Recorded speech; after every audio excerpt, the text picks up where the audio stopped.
Hello, friends. Thank you for joining me today. Happy Friday. Welcome to TriBecca Designs.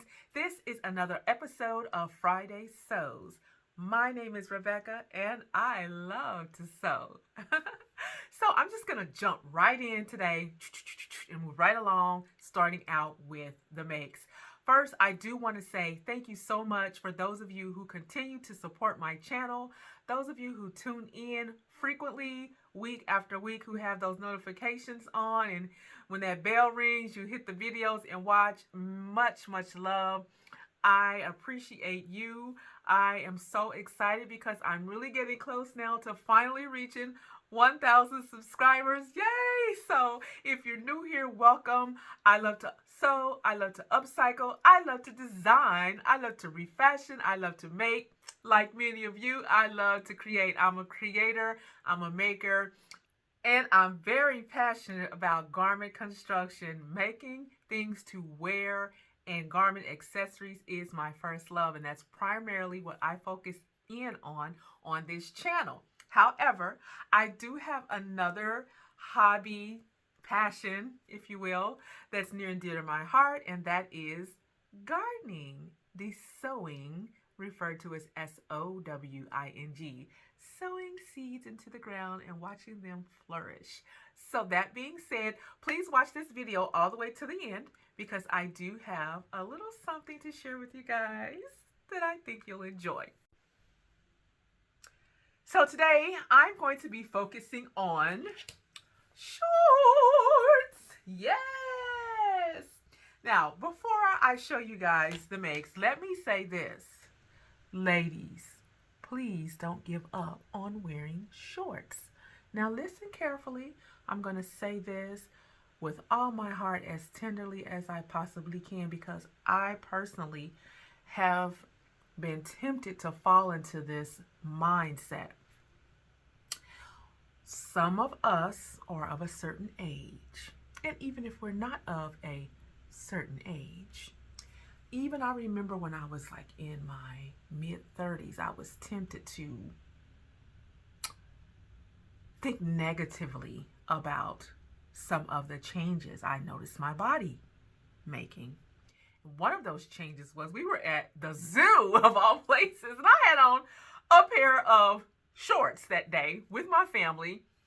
And we had gotten off of just kind of like this little ride. And I don't know, I just kind of looked down to like brush my legs off of something I felt like had stuck to me that was in the seat on the ride.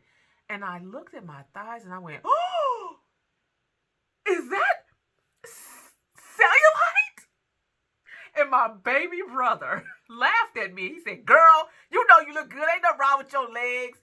But I was traumatized because I saw some indentations in my 30-something-year-old upper thighs.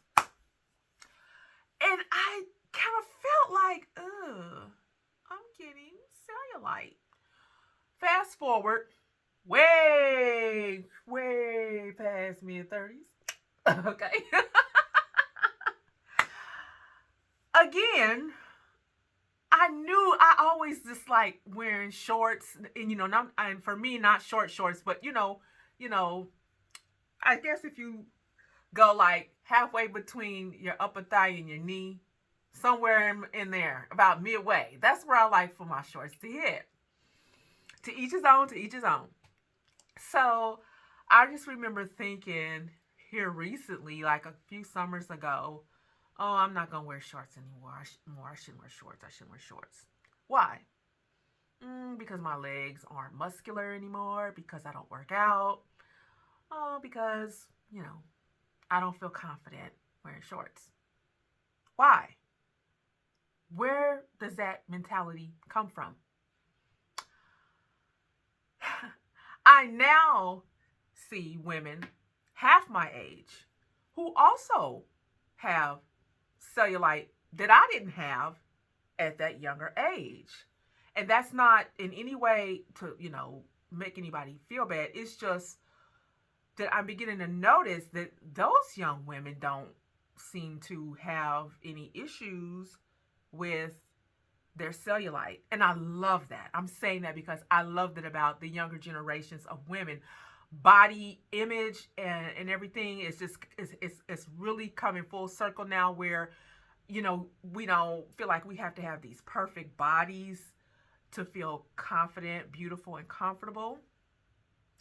And I want to say to those of us who have been here for some decades, okay, these legs, these thighs, okay, thank God you can't see them, have taken us through life, sweetie.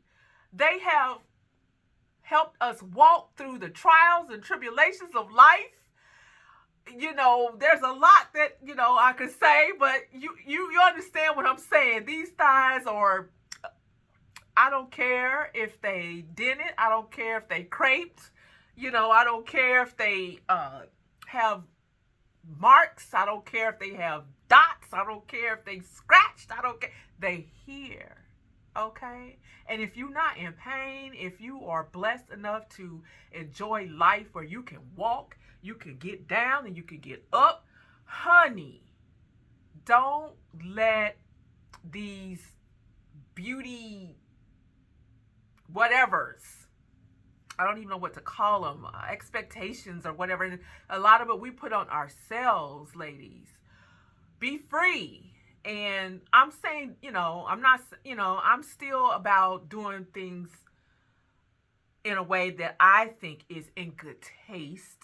A good taste. I wouldn't walk out of here looking like, Daisy Dukes from the Dukes of Hazzards back in the day. Or what was the girl's name who did these boots are made for walking, the little blonde, a few years ago? Jessica something, I think. Simpson? I don't remember. Forgive me if I got her name wrong, but y'all know who I'm talking about. Cute blonde. She's got a line of clothing out now. Was married to Nick Lachey. That one. Okay. But, and everybody remembers the video of Mariah Carey and her little, booty cheek shorts. That ain't for me.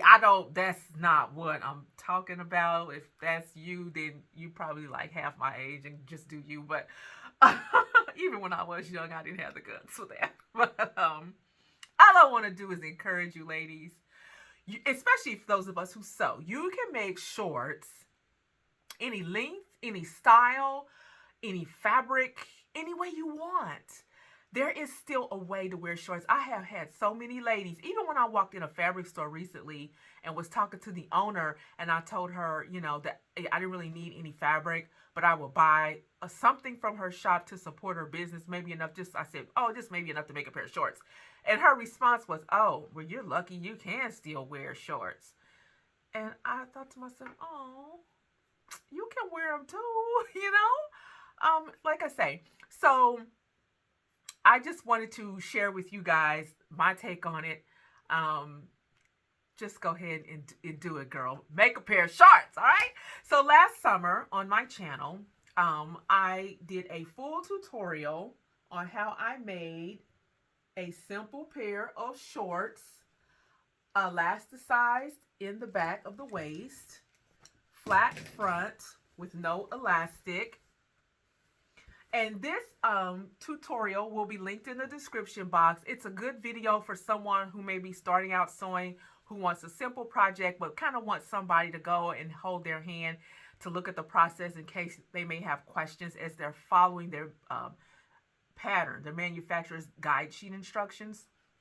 So that's a good video for that. I did not focus on how to make, or I think I did show you how I put the pockets on, but I didn't focus on how I made them. Of course, they're fully lined. And I really didn't focus a whole lot on this embellishment, which is just some store-bought ribbon sewn on the front. But, and I did not focus on the lettering and numbering that I put here using my Cricut Maker. The video really just focuses on your 4 pieces. How you cut 2 fronts and 2 backs and stitch those together, and how to make a casing and insert your elastic. So if you know anyone who may be interested in, kind of getting a little help with that, it's a good video.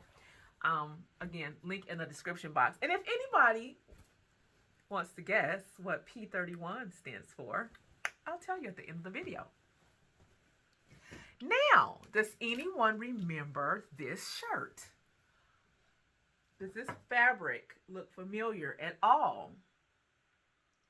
Okay, if you saw my video that I did back in February for a sewing challenge that Natita did on her channel, who goes by Sew Natural Dane, she was wanting to highlight African American pattern designers for Black History Month, and I made a suit, a skirt, and this was the blouse.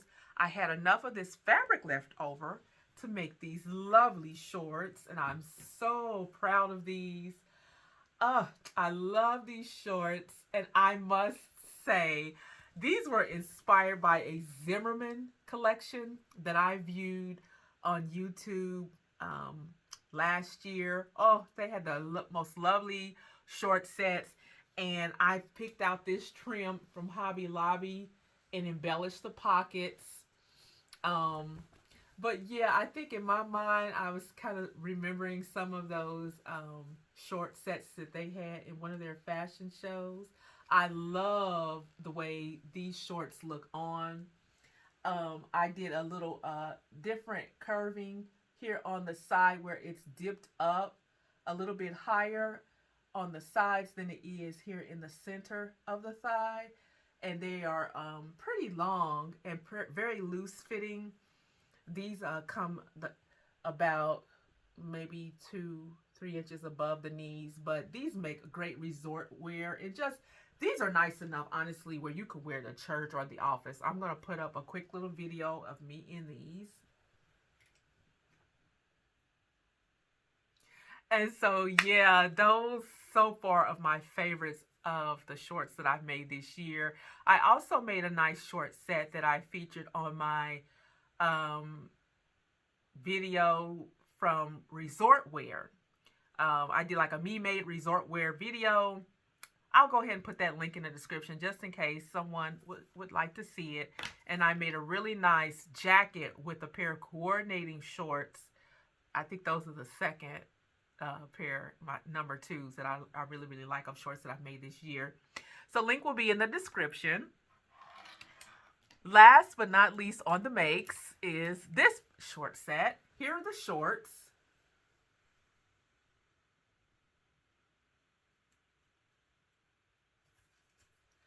Here's the back.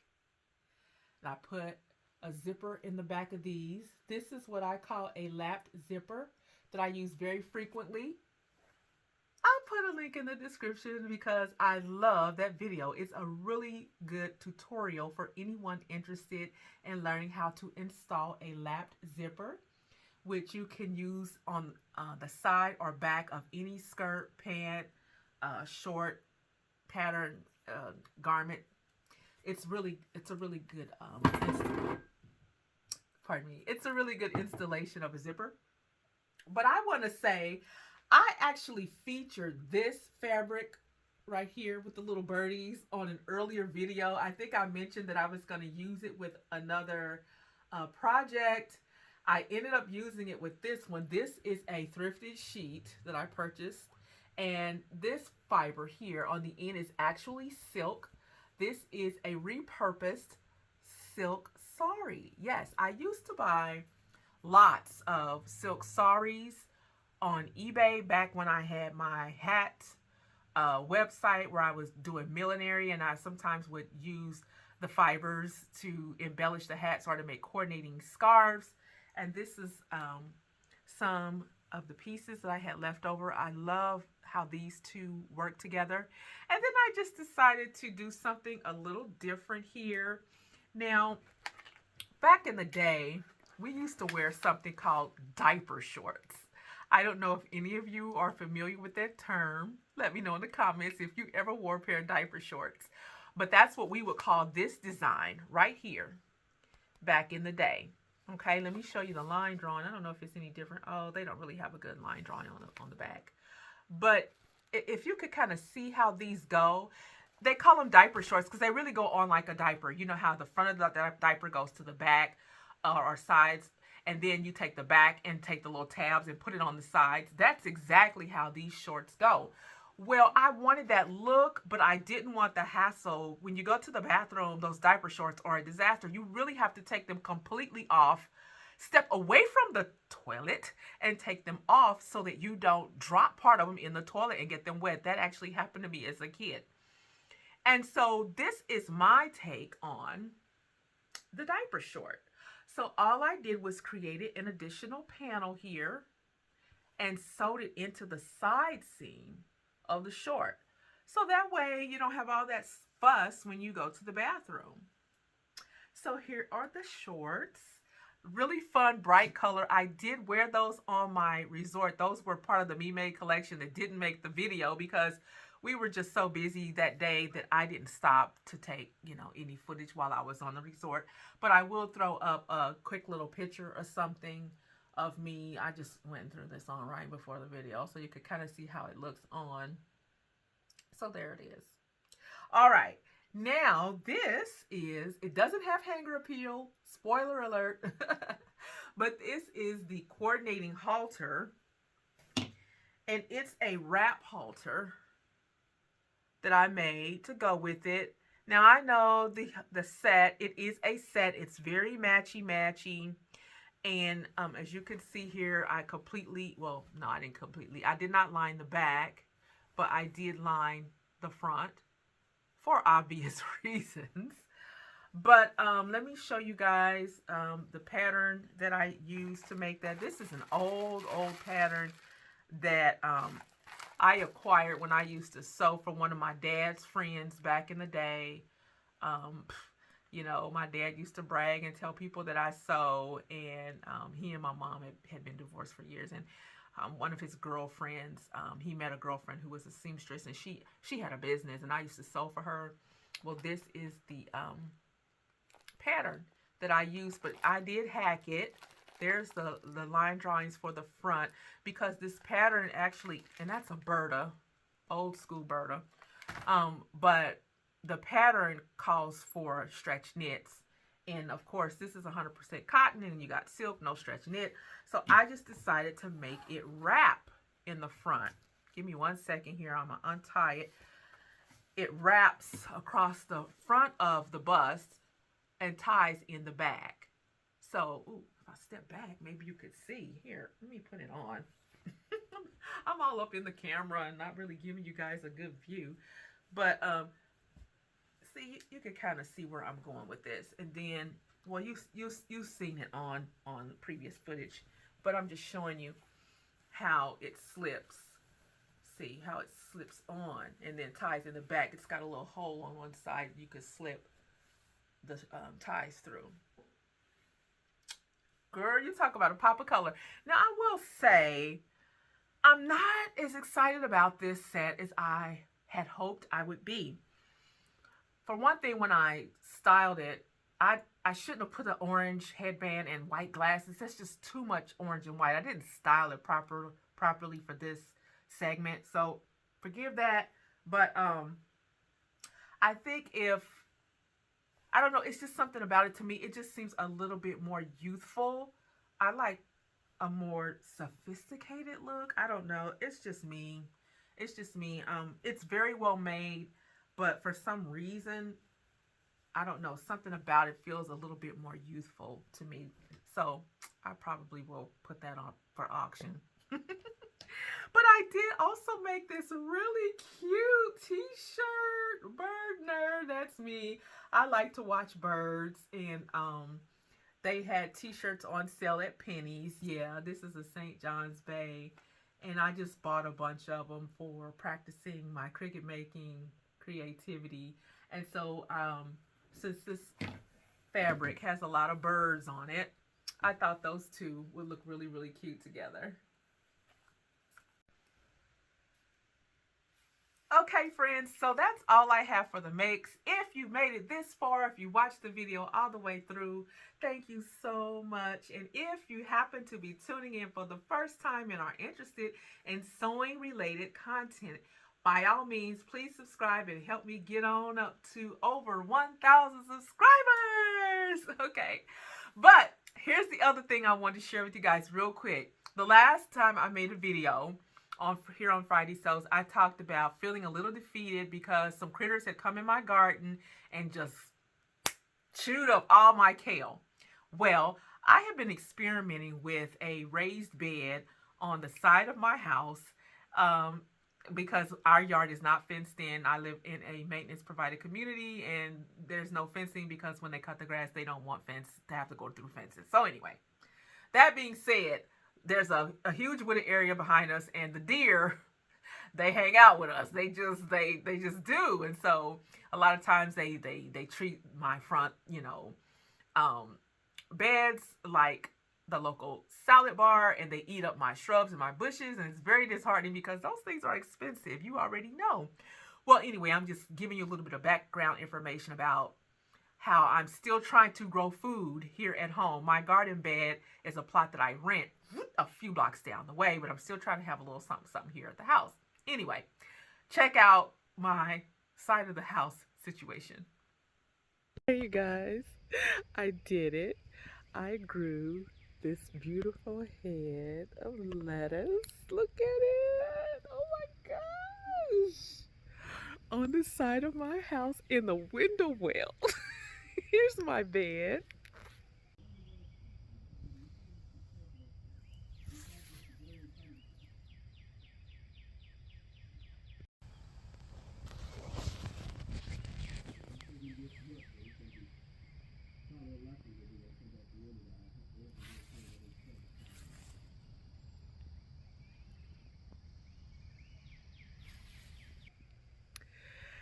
And so, yeah, that little fencing area is to keep the deer out and also the marigolds.